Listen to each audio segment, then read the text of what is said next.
élevons nos voix ce matin. Amen.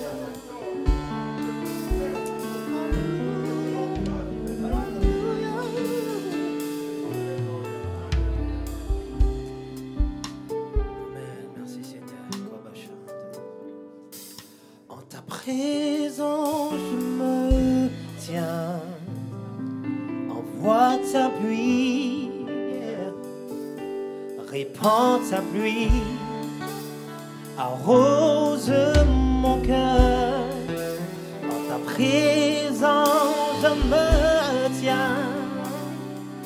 Envoie ta pluie, répands ta pluie, arrose mon cœur. Ouvre les écluses en abondance. Répands ta pluie, arrose-moi, ouvre les écluses en abondance, répands ta pluie, arrose-moi, bon, en ta présence je me tiens. Envoie ta pluie, Seigneur. Envoie ta pluie. Répands ta pluie ce matin. Répands ta pluie. Arrose mon cœur. Arrose mon cœur. En ta présence. En ta présence, je me tiens. Envoie ta pluie. Envoie ta pluie. Répands, Seigneur. Répands ta pluie. Arrose mon cœur. Arrose mon cœur. Ouvre les écluses, Seigneur. Ouvre les écluses. En abondance. En abondance. Répands ta pluie. Répands ta pluie. Arrose-moi. Arrose-moi. Ouvre, Seigneur. Ouvre les écluses. En abondance. En abondance. Alors répands ta pluie. Répands ta pluie. Arrose-moi. Arrose-moi.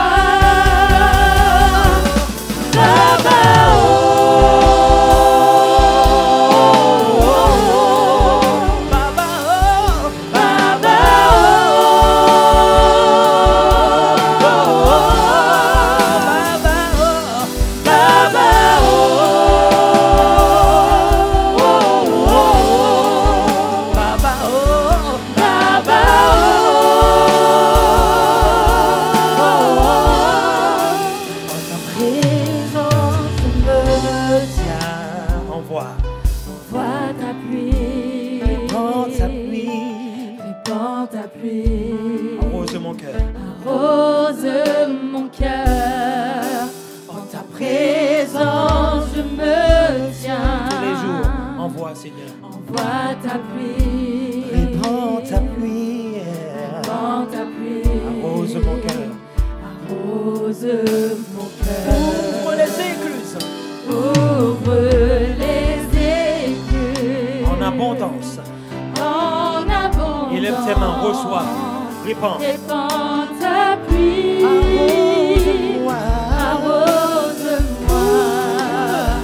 Ouvre les écluses. En abondance. En abondance. Répands ta pluie, dis-lui. Répands ta pluie. Arrose-moi. Arrose-moi. Baba,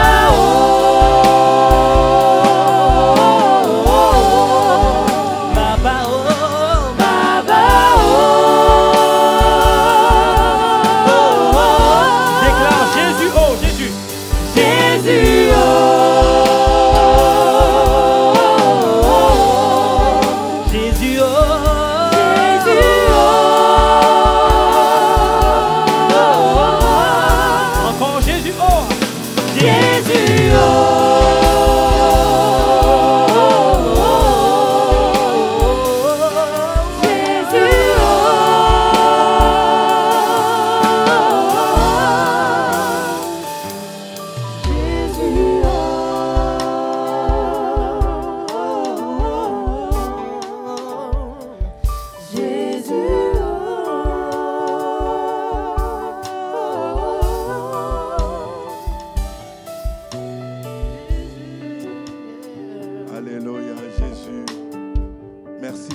que tu marchais dans le rue de la Palestine comme un commun des mortels.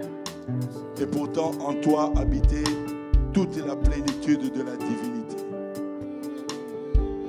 La Bible dit que la pierre dont ont rejeté ceux qui bâtissaient, qui est devenue aujourd'hui la principale de l'angle. Sois élevé, éternel Dieu.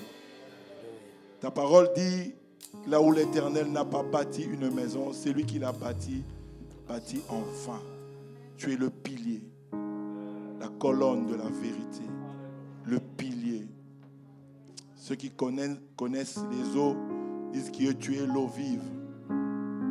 Ceux qui connaissent la forêt disent que tu es l'arbre de vie. Ceux qui connaissent les animaux disent que tu es le lion de la tribu de Juda. Ceux qui connaissent les étoiles disent que tu es l'étoile brillante du matin.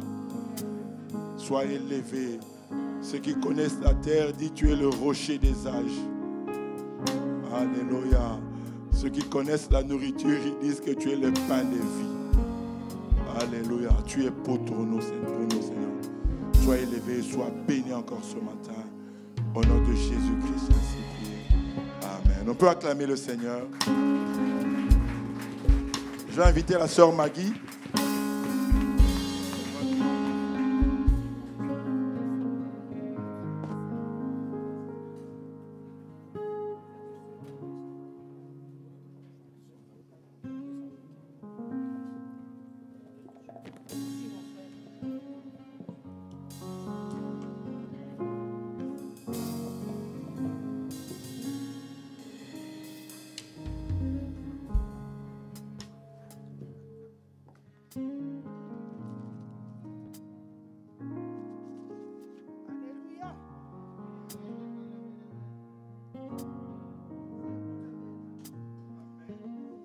Je vous salue tous au nom de Jésus.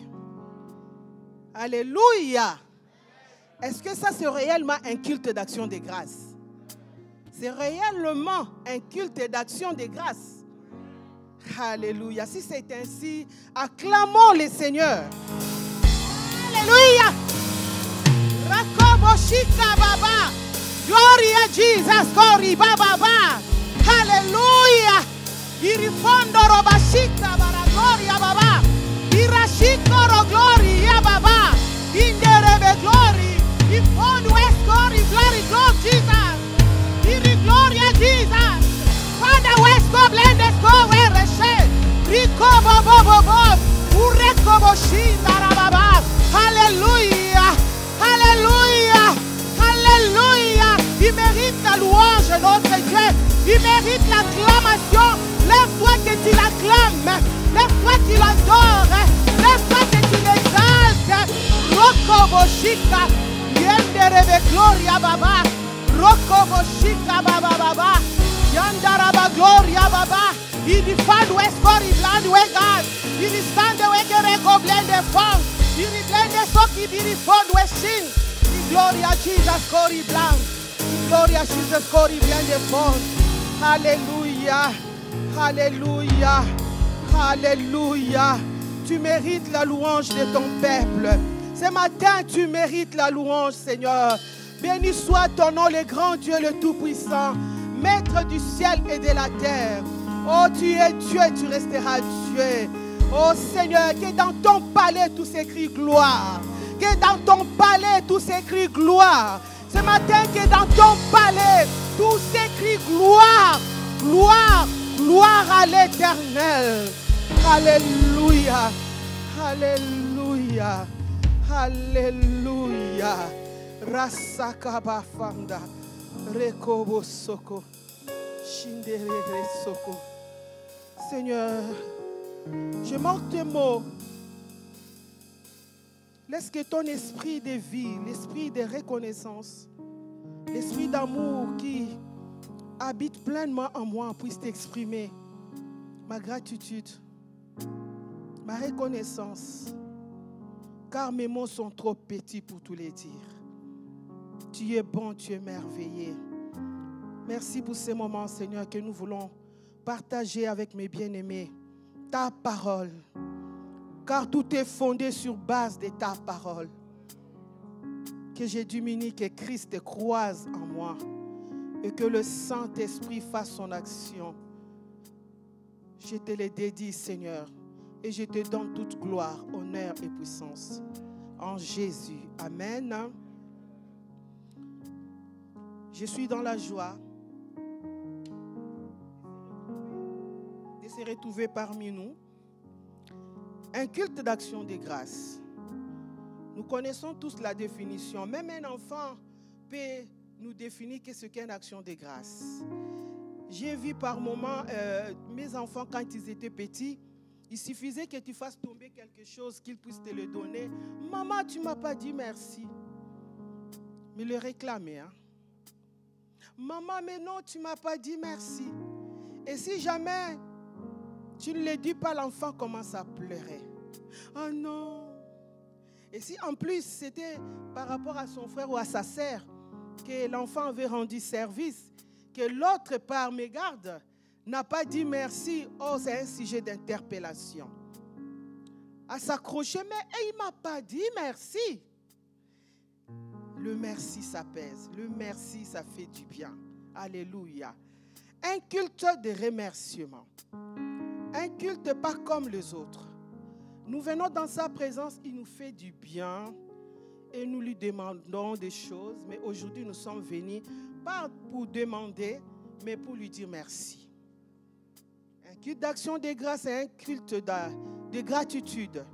C'est un culte où l'expression, on exprime notre expression à notre Dieu.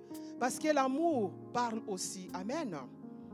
J'ai béni le Seigneur parce que ce matin, pendant le culte de l'intercession, c'était ma sœur Bijou qui est au programme. Elle a parlé de 1 Thessaloniciens chapitre 5, 18, qui nous dit, rendons grâce à Dieu, le Père, en toutes circonstances. Et c'était le verset que j'avais mis sur ma feuille de route. Alléluia. Rendons grâce à Dieu le Père, en toutes circonstances, bonnes ou mauvaises. Pour nous, nous trouvons qu'il y a de bonnes circonstances, il y a de mauvaises circonstances, mais pour notre Dieu, tout est bon. Alléluia. Parce que c'est un Père, tout ce qu'il fait est bon. Même si ça fait mal, ça chatouille, mais tout est bon. Si je ne comprends pas aujourd'hui, demain ou après-demain, je comprendrai que cela est important. Si nous sommes là ce matin, c'est pour rendre grâce à Dieu. Et je remercie le Seigneur pour son inspiration. Parce que nous ne pouvons pas rester que des enfants qui viennent que demander, ça fatigue. L'amour est dans les deux sens. Nous demandons, il faut aussi qu'il y ait un moment où on s'arrête aussi pour donner. Qu'est-ce que nous allons donner à notre Dieu ce matin? Si ce n'est que de lui dire merci, de lui témoigner notre gratitude pour tout ce qu'il est, pour tout ce qu'il fait.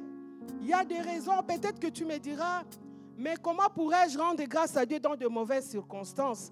Je n'en vois même pas les bonnes circonstances. Mais nous allons lire dans le livre de Colossiens chapitre 1, la première raison qui nous pousse à rendre grâce à Dieu.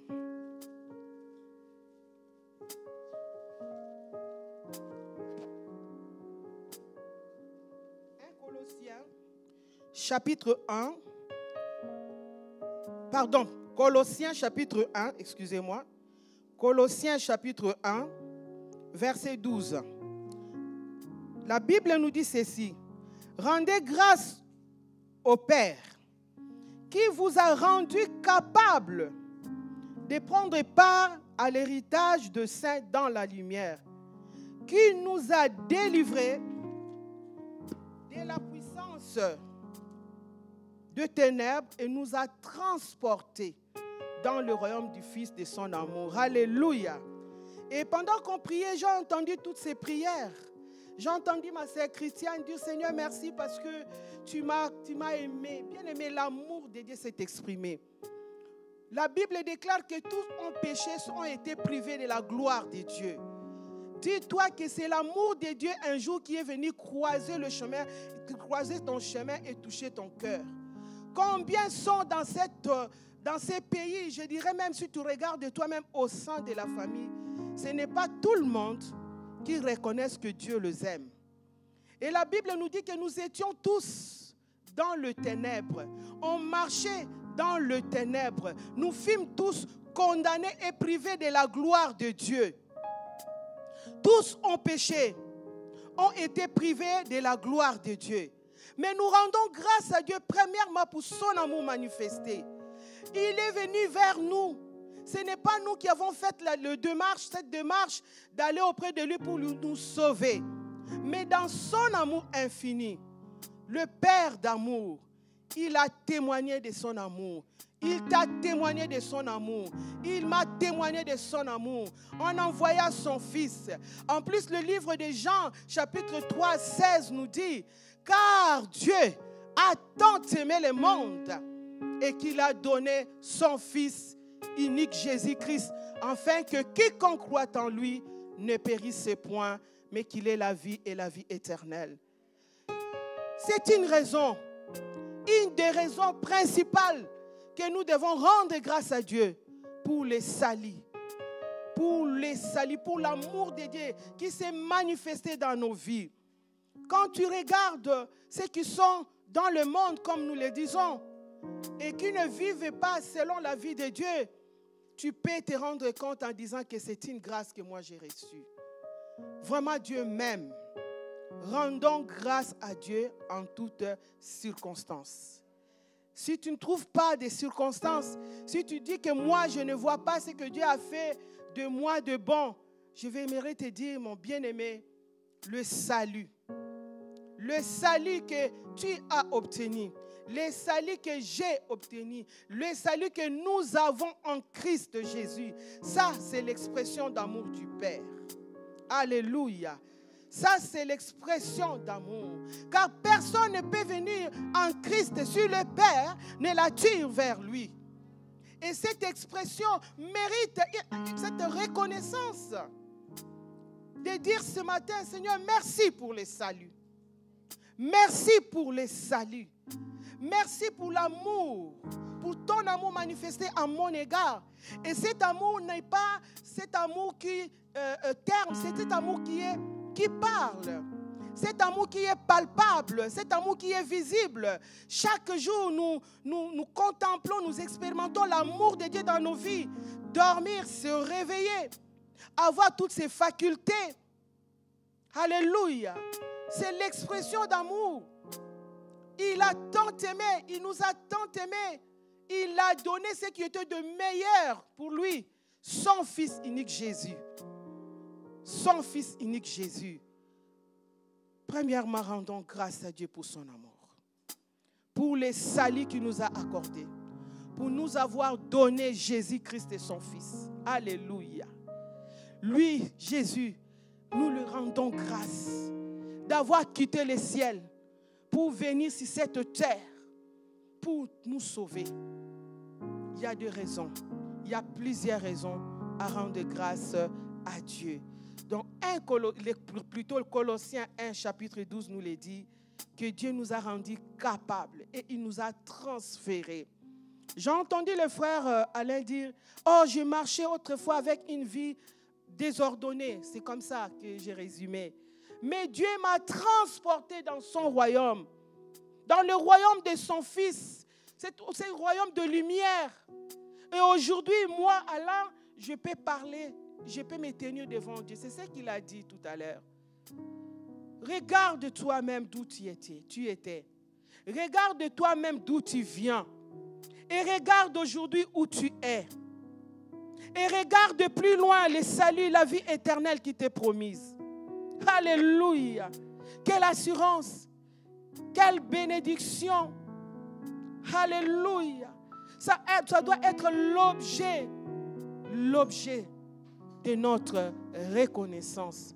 Voilà pourquoi je disais tout à l'heure, est-ce que c'est ça, un culte d'action des grâces? Un culte d'action des grâces.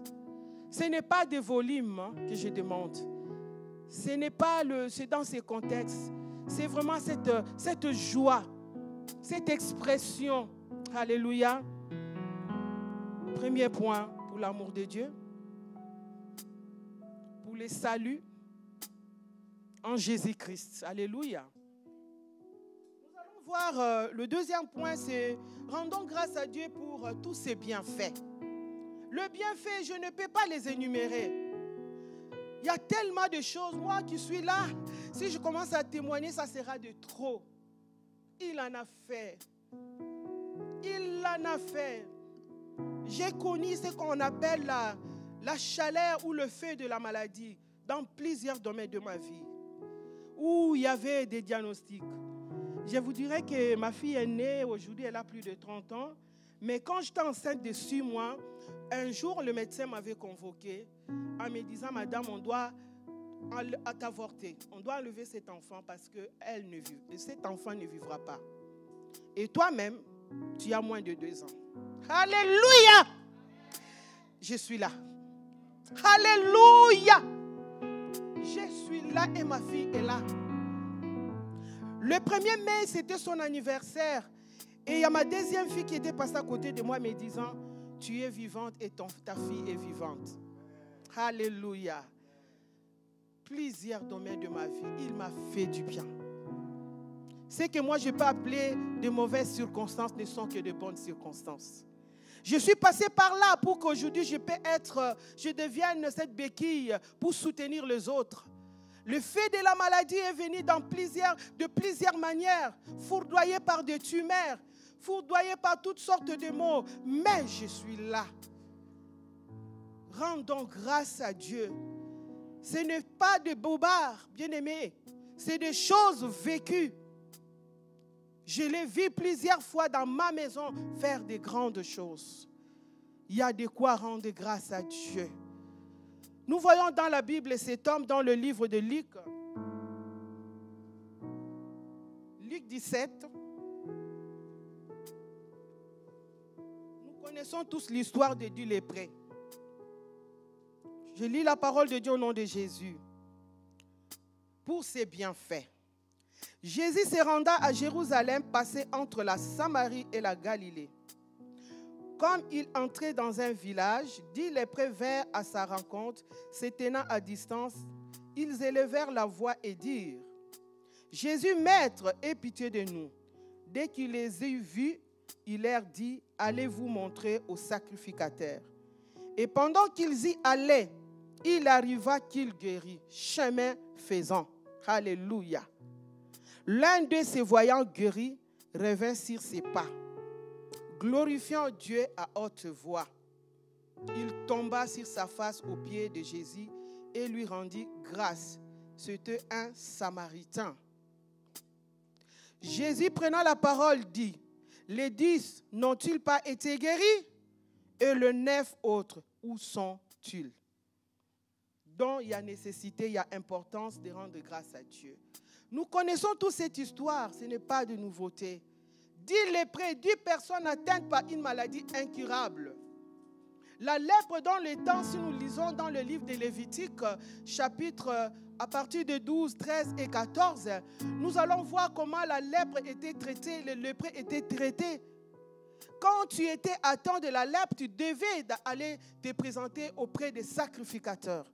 C'est lui qui allait attester que tu étais réellement lépreux par rapport à toutes ces taches qui apparaissaient sur ton corps. Et ton sort était décidé. Même si tu étais le directeur de l'entreprise, tu dois quitter ton entreprise. Privé de droit de cité. Tu es obligé de vivre à l'écart de tout le monde. Tu laisses ta femme, tu laisses ton argent, tu laisses ta maison, tu vis à côté, loin, dans un camp de lépreux. Donc, c'était considéré comme une malédiction. Je me rends compte que ces 10 lépreux n'avaient plus d'autre chemin, d'autres moyens. Ils ont entendu parler de Jésus, que Jésus faisait de miracles. Ils se sont décidés, oh, malgré qu'on nous a mis dans ces camps de concentration, malgré qu'on nous a mis à l'écart, mais cette fois-ci, nous devons sortir parce que là, c'est notre ultime secours. Et quand Jésus les a vus, il a libéré la parole. Peut-être qu'ils attendaient qu'il impose la main, qu'il ordonne. Mais le Seigneur avait seulement dit une parole douce, une recommandation. Allez-y, vois les sacrificateurs. Bien-aimé, dans ta vie, dans ma vie, quelqu'un parmi nous a-t-il été atteint de la lèpre ici? Moi, si. De la lèpre. Personne. Vous me direz peut-être, mais tu n'as pas les stigmates de la lèpre. Tu n'as pas les... Parce qu'un lépreux, il a le membre démembré, les yeux un peu déformés, qui coulent. J'ai cohabité avec un lépreux, là où ma mère faisait le commerce. J'ai vu comment il était. Mais moi, j'ai été atteint déjà de la lèpre. Cette lèpre, c'est le péché, bien-aimé. Le péché, c'est une malédiction. La Bible nous dit que rendons grâce à Dieu, le Père, qui nous a transférés. Parce que nous étions autrefois condamnés par le péché. Privés de ce droit de cité. Mais le Père nous a fait du bien, nous a témoigné son amour en Christ Jésus. Et il nous a transférés, selon Colossiens 1,12, dans le royaume de son Fils bien-aimé. Nous fûmes tous ici des lépreux autrefois. Jadis, on vivait sous la malédiction. Les péchés nous ont handicapés. Les péchés nous avaient privé le droit au salut. Mais par l'amour de Dieu, grâce soit rendue à Dieu le Père qui nous a donné Jésus-Christ. Bien-aimés, ces lépreux, ils ont crié et Jésus a libéré la parole. Il les a ordonnés d'aller voir les sacrificateurs. Parce qu'il savait, là où tu as été condamné, c'est là où tu seras libéré. Alléluia. Là où tu as été diagnostiqué, c'est là où on va comment dire, confirmer ta guérison. Alléluia. Il fallait qu'ils puissent aller voir les sacrificateurs. Mais la Bible dit, chemin faisant, ils ont constaté que la lèpre était partie, disparue de leur corps. Mais les autres, ils ont continué, ils ont dit, ben non, si on ne voit pas les sacrificateurs, on ne croira pas. Mais il y a seulement un, Samaritain. Lui, peut-être qu'on disait qu'il n'était pas bien versé dans la loi, parce que eux, les Juifs, ils connaissaient bien la loi. Mais c'était un homme reconnaissant. Il a dit, j'aimerais retourner aux pieds de Jésus pour lui dire merci. Il a dit merci au Seigneur. Il y a de quoi, bien aimé, que nous disons merci. Rendons grâce à Dieu pour tout ce qu'il fait dans nos vies. Ce matin, j'aimerais que dans notre action de grâce, que nous rendons grâce à Dieu le Père pour toutes les situations bonnes et mauvaises qui nous est arrivées. Que nous rendons grâce à Dieu pour Jésus. Que nous disons merci à Jésus pour toutes les fois qu'il intervient dans nos vies. N'attends pas que la chose arrive, apparaisse, mais chemin faisant, j'ai constaté que, alléluia, nous allons rendre grâce à Dieu pour la guérison totale de notre pasteur Samuel. Alléluia. Nous allons mais nous allons témoigner notre gratitude à Dieu en disant, Seigneur, je te rends grâce pour la guérison de ton serviteur.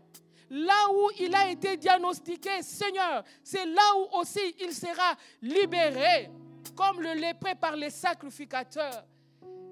Et le temps m'est donné est trop court, j'allais dire, et quelle qualité, quel genre d'offrande que nous allons lui ramener aujourd'hui. Ce n'est pas la quantité, c'est la qualité, c'est le cœur.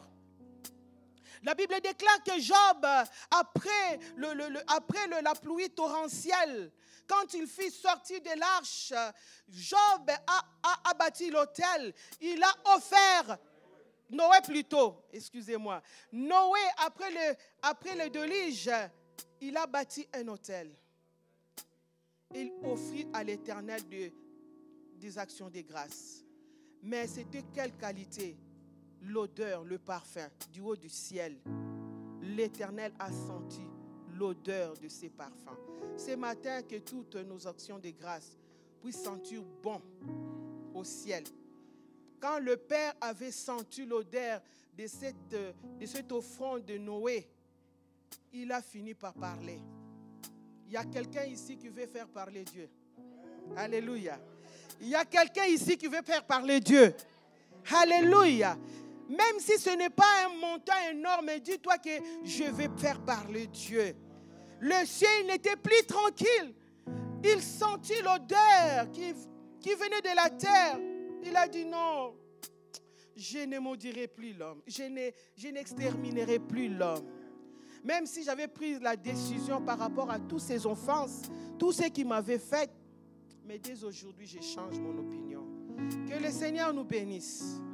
Ramenons cette offrande d'action de grâce, de qualité par rapport à notre attitude de cœur. Rendons grâce à Dieu le Père pour son amour, pour nous avoir envoyé Jésus, pour toutes les bonnes et les mauvaises circonstances. Et rendons grâce à Dieu le Père pour la guérison totale de notre pasteur Samuel. Et le reste, c'est à lui de se justifier. Nous, nous posons des actes. L'acte de foi. Que Dieu soit loué. Merci, notre sœur. Amen. Soyons reconnaissants, tout simplement reconnaissants à Dieu par des actes de foi. Amen. Et on disait le dimanche passé que tout acte de foi est un geste prophétique. C'est-à-dire tu prophétises déjà ce que tu espères par ton acte. Amen.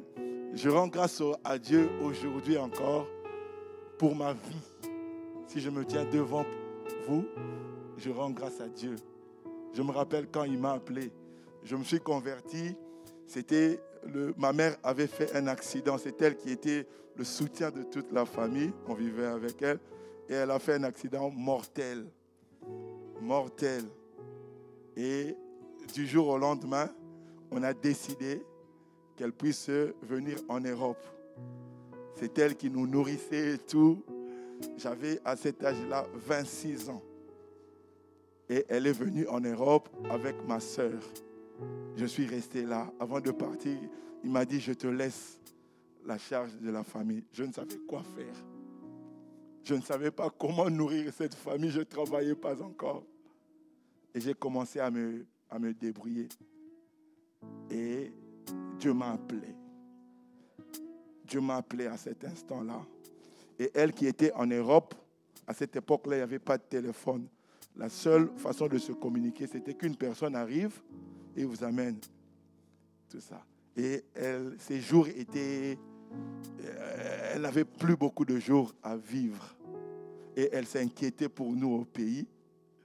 Mais quand elle a eu des nouvelles, 5 ans, 6 ans après, elle nous a trouvés en bonne forme.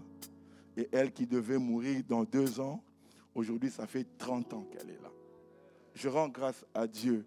Et ceux qui étaient en bonne santé, je les ai vus partir, mais elle est là. Je rends aussi grâce à Dieu parce que quand je suis arrivé ici, avant d'épouser ma femme, le jour où on s'est rencontrés, ce jour-là, je me rappelle bien, je n'avais que 10 € en poche. C'est le seul argent que j'avais, 10 € en poche. Et on s'est vu avec elle, je l'ai invitée dans un kebab. On s'est assis et je me suis dit, je vais gérer les 10 €. Je vais l'acheter un kebab et je pourrai garder le reste. Et je lui ai posé la question, tu veux manger quoi? Elle me dit, non, je mange rien, je bois, prends juste une boisson. Donc j'ai pris 10 €, j'ai acheté 2 boissons, 1 €, 1 €. J'ai gardé les 8 €. J'ai dit, ça peut me servir. Amen. Et on a commencé avec 10 €. Mais aujourd'hui, ce Dieu qui nous élève, qui garde, le Dieu qui étonne, que rien n'étonne, nous a aussi élevés. Je suis aujourd'hui chef d'entreprise. Amen. Je bénis ce Dieu qui étonne, mais que rien n'étonne. Amen.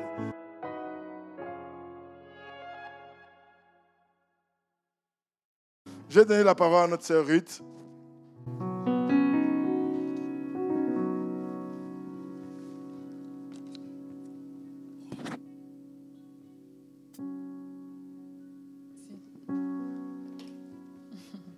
Je vous salue encore ce matin. Et je bénis le nom du Seigneur pour le message de notre sœur Maggie. Vraiment, elle a dit beaucoup de choses en rapport à la parole aussi que j'aimerais partager. Et je me rends compte que l'Esprit de Dieu est un comme la Bible dit. Dieu le Père, Dieu le Fils, Dieu le Saint-Esprit, la Sainte Trinité. Que le nom du Seigneur soit béni. On va ce matin partager une parole. On va parler d'adoration. On va parler d'adoration. Et j'ai cherché la définition de l'adoration et j'ai trouvé une définition que voilà, je vais lire. L'adoration, c'est un culte rendu à Dieu avec un amour passionné. Elle peut être intérieure ou extérieure. Adorer, c'est aussi contempler, admirer. Et il y a quelques mots qui m'ont particulièrement parlé dans cette définition. Intérieur ou extérieur. Vous dites qu'on peut adorer le Seigneur au-dedans de soi. Vraiment sans forcément que la personne autour de nous ne s'en rende compte. Certainement dans le silence. Vraiment en esprit. Adorer le Seigneur vraiment en intimité directe avec le Père. Et ça peut arriver aussi qu'on puisse adorer extérieurement, en peut-être levant les mains, en chantant, en dansant, en faisant des choses que les autres peuvent voir. Parce que le Seigneur a fait aussi de nous des témoins. Voilà. Donc, on peut adorer le Seigneur intérieurement comme extérieurement. Et puis, on a parlé d'amour passionné. Amour passionné, vraiment. Un amour vraiment spécial, particulier. Une affection vraiment tellement spéciale. C'est ainsi que nous devons adorer le Seigneur avec cet amour passionné. Et contempler, admirer. Contempler me parle tellement. Comment contempler la grandeur de Dieu? Comment contempler son amour, sa puissance, sa grandeur? Et j'ai eu quelques images dans mon esprit en pensant à la contemplation. L'image que j'ai eue, c'est soit d'être en face d'une image, en marchant peut-être dans la rue, découvrir une fleur ou quelque chose qui attire notre attention. C'est un moment qu'on était en train de marcher. Mais dès qu'on découvre cette chose, on s'arrête, on regarde, on observe, on admire, on découvre. Ou peut-être dans un musée, on découvre plusieurs œuvres d'art, mais il y a peut-être une œuvre qui attire notre attention, qui nous captive. Peut-être on est avec des amis, on rigole, on bavarde, et puis tout d'un coup, nos amis peut-être ne peuvent même pas s'en rendre compte, on reste bloqué. Cette œuvre-là attire notre attention. Ainsi, nous devons adorer le Seigneur. Amen. Et la sœur Maggie en a parlé. Les raisons qui pourraient nous pousser à adorer le Seigneur, mais vraiment, il y en a tellement. Il y en a tellement. Elle a parlé de reconnaissance. Et je bénis le Seigneur. On pourrait adorer le Seigneur pour son amour inconditionnel. L'amour de Dieu est inconditionnel. En tant qu'humain, parfois, on aime... ça peut arriver, hein, parce que pour telle chose, ou même parfois par intérêt. Mais Dieu, c'est lui qui vient à nous. Qu'est-ce qu'il pourrait tirer en nous? Quel intérêt? Mais sans intérêt, le Seigneur nous aime, sans vraiment condition. La Bible déclare que Dieu a tellement aimé le monde qu'il a donné son Fils unique, afin que quiconque croit ne périsse point, mais qu'il ait la vie éternelle. Donc Dieu nous aime d'une manière inconditionnelle. Et c'est ce pourquoi aussi nous devons l'adorer. Et je crois que le frère Michelin le disait encore dimanche dernier. Toutefois qu'on se pose la question de pourquoi louer Dieu, car il est bon, car sa miséricorde durera toujours. Et nous devons aussi adorer le Seigneur parce que c'est lui qui nous a créés. Il est notre créateur. Les Écritures nous apprennent quoi? Faisons l'homme à notre image. Dans Genèse 1, le verset 26 à 27. Je vais le lire. On peut prendre notre Bible ensemble et on va le lire.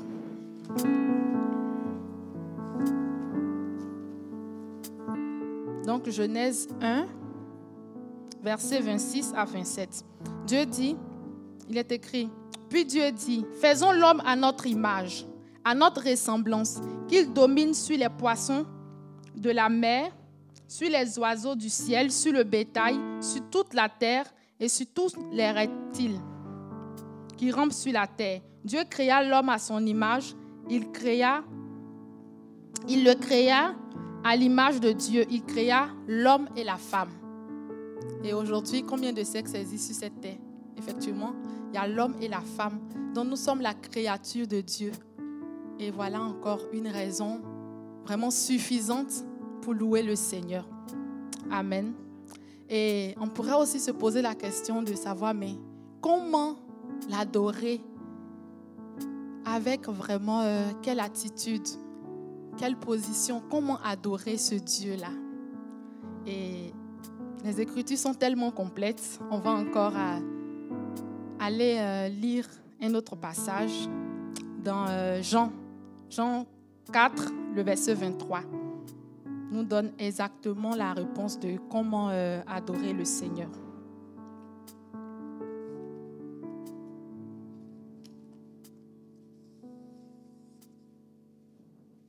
C'est écrit dans Jean 4, le verset 23. Mais l'heure vient, et elle est déjà là, où les vrais adorateurs adoreront le Père en esprit et en vérité. En effet, ce sont là les adorateurs que recherche le Père. Donc, le Seigneur aimerait que nous l'adorions en esprit et en vérité. Je parlais tout à l'heure de contemplation et vraiment en esprit, c'est ça. À un moment donné, tu ne sens même plus peut-être tes membres. Tu ne sais plus ce qui se passe autour de toi. Tu n'entends plus vraiment. Tu es transporté en extase. Tu es transporté en esprit, en train de adorer le Seigneur, en train de le louer, en train de le contempler, de l'admirer, de vraiment réaliser combien il est grand, son amour, sa bonté, sa miséricorde qui dure à toujours. Et c'est là les adorateurs que le Père recherche, qu'il adore vraiment en esprit et en vérité. En vérité. La Bible dit quoi? Vous connaîtrez la vérité et la vérité vous rendra libre. Donc pour adorer le Seigneur, il faut aussi demeurer dans la vérité, rechercher la vérité. Bon, pour les personnes qui ne connaissent pas encore le Seigneur, qui découvrent, ça n'empêche pas. La Bible déclare que tout ce qui respire glorifie le nom du Seigneur. Tout ce qui respire, c'est-à-dire que même au-delà des humains, même les animaux doivent louer le Seigneur. Je pense qu'on a pu le constater pendant le premier confinement où tout avait fait silence radio, on n'entendait plus les trains passer, bon peut-être un sur, je ne sais pas, sur 10 ou quoi là.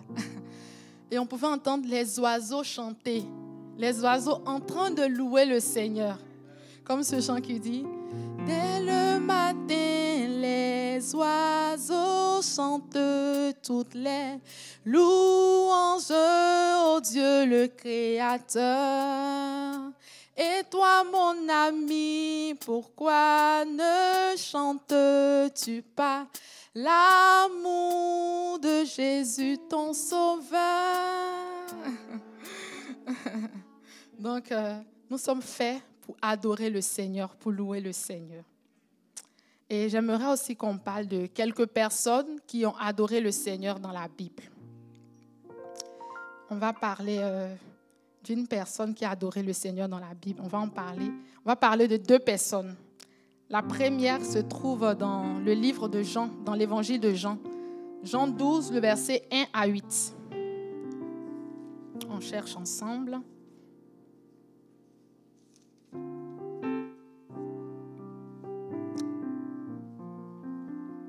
Jean 12, verset 1 à 8.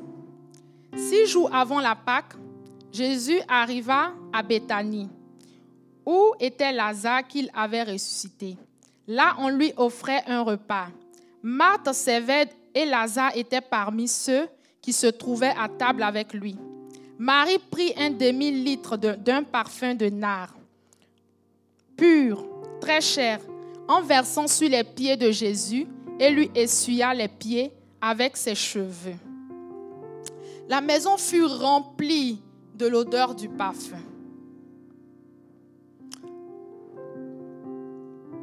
Un de ses disciples, Judas l'Iscario, fils de Simon, celui qui allait le trahir, dit: pourquoi n'a-t-on pas vendu ce parfum 300 pièces d'argent pour les donner aux pauvres?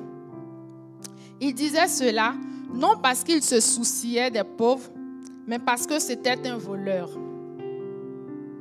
Et comme il tenait la bourse, il prenait ce qu'on y mettait. Jésus dit alors, laisse-la. Jésus dit alors, laisse-la. Elle a gardé ce parfum pour le jour de mon ensevelissement. En effet, vous avez toujours les pauvres avec vous, tandis que moi, vous ne m'aurez pas avec vous tous les jours. Amen. Et ici, il s'agit de Marie. De Marie, la sœur de Lazare. On connaît tous l'histoire de Lazare qui a été ressuscité après 4 jours. Et Marie se trouvait dans ce lieu-là avec Jésus. Et qu'est-ce qu'elle va faire? La Bible nous apprend, les Écritures nous apprennent, comme on vient de lire, qu'elle va prendre un parfum. On l'a chanté d'ailleurs ce matin.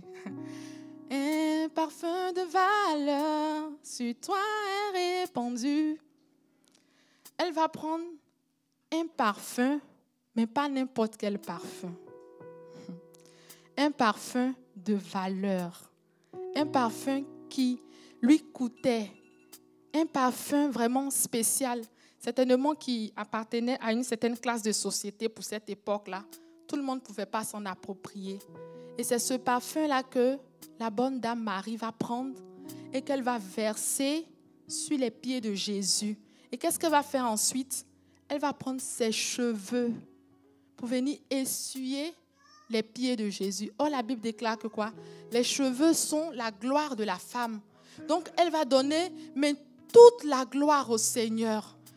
Et la Bible ne nous précise pas la position dans laquelle Jésus était. On ne nous dit pas s'il était assis ou debout. Mais essayons de représenter l'image de Marie qui verse ce parfum et qui se baisse, qui se courbe, qui s'humilie et qui prend ses cheveux pour essuyer les pieds de Jésus. Si elle a utilisé ses cheveux, certainement qu'elle s'est prosternée, que Jésus soit arrêté ou assis. Elle s'est prosternée, elle s'est humiliée. Elle a donné toute la gloire au Seigneur en essuyant ses pieds. Et c'est vraiment ce genre d'adorateur-là que le Père recherche. Que nous soyons ces adorateurs qui donnent toute la gloire au Seigneur, que nous puissions nous humilier devant l'autorité, devant la suprématie de Dieu, avec ce qui nous coûte, non pas du superflu, comme cette femme qui avait donné la pièce qui lui restait pour vivre. La Bible déclare que c'était tout ce qu'elle avait pour vivre, mais elle a offert au Seigneur. Le Seigneur aimerait qu'on lui donne ce que nous avons de meilleur, notre cœur. La Bible déclare que le Seigneur aime celui qui le cherche de tout son cœur, non pas à 90%, à 99%, mais de tout son cœur. Soyons vraiment de véritables adorateurs. Et j'aimerais qu'on parle aussi d'une autre personne qui a adoré le Seigneur. Et il s'agit de David. Ce passage se trouve dans 2 Samuel. 2 Samuel 15, les versets 30 jusqu'au verset 32 qu'on va lire.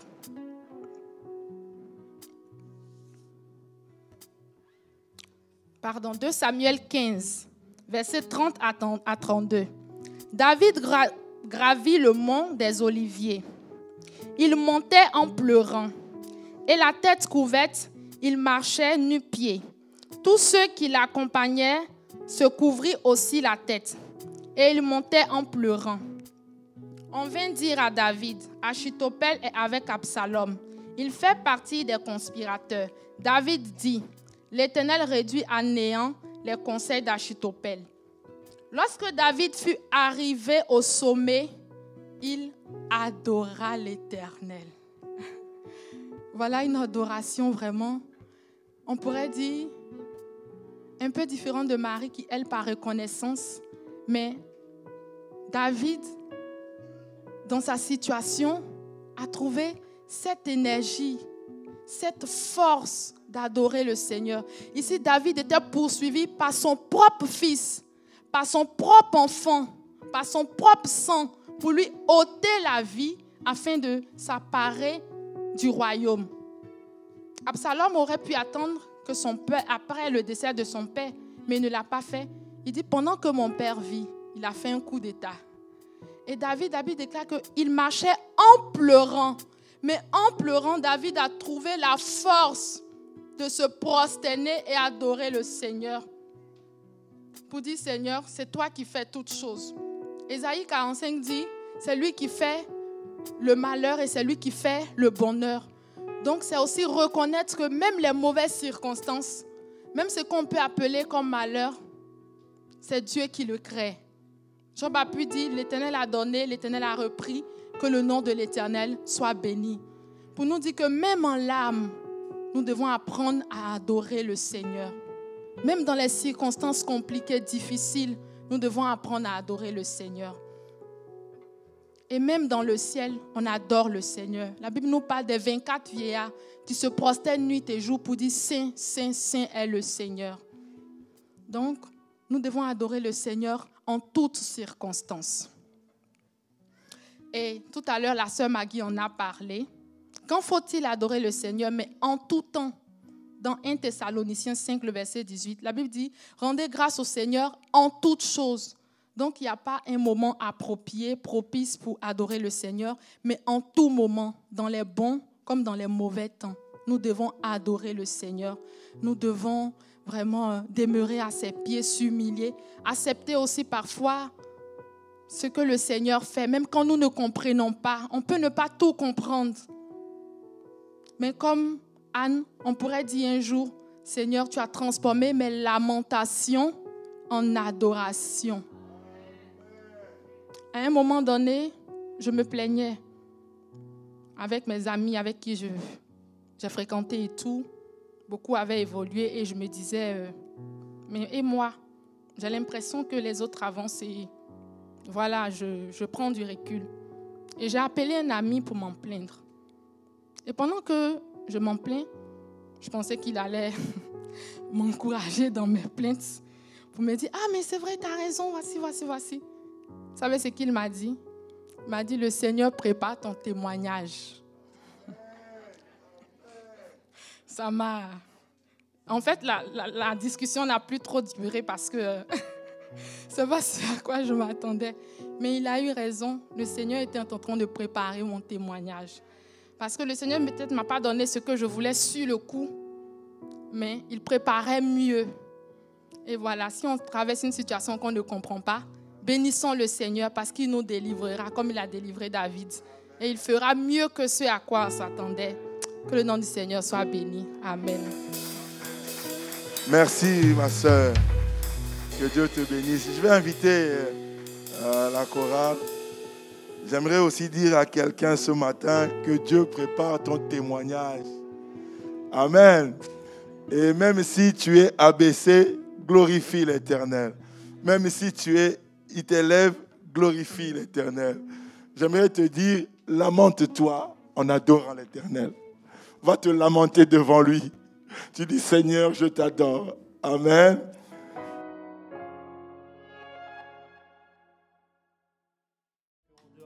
Même quand nous ne voyons pas le bout, Seigneur. Mais toi, tu as déjà tout prévu. Ta parole déclare que tu as formé des projets de paix et non de malheur, Seigneur, sur nous, afin de nous donner un avenir et de l'espérance. Donc, nous bénissons ton nom pour ce jour. Hey.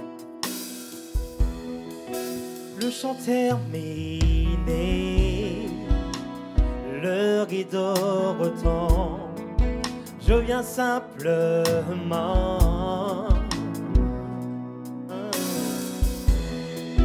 porter mon offrande, car j'ai le désir de réjouir ton cœur. Je t'apporte plus qu'un beau chant. Chanter ne suffit pas pour répondre à ton appel. Alléluia. Les apparences sont trompeuses. Tu vois bien au-delà. Oh Dieu, tu sens de mon cœur. Ensemble, je reviens. Je reviens au cœur de la louange pour tout centrer sur toi, Jésus. Oui, je renonce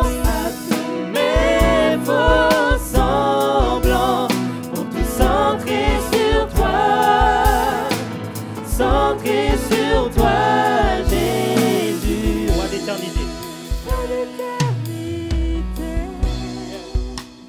qui peut exprimer ce dont tu es dit. Yes. Bien que faible et pauvre.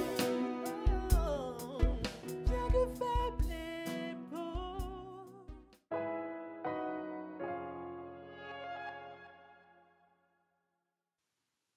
Pour faire un don en ligne, c'est simple, rapide et sécurisé.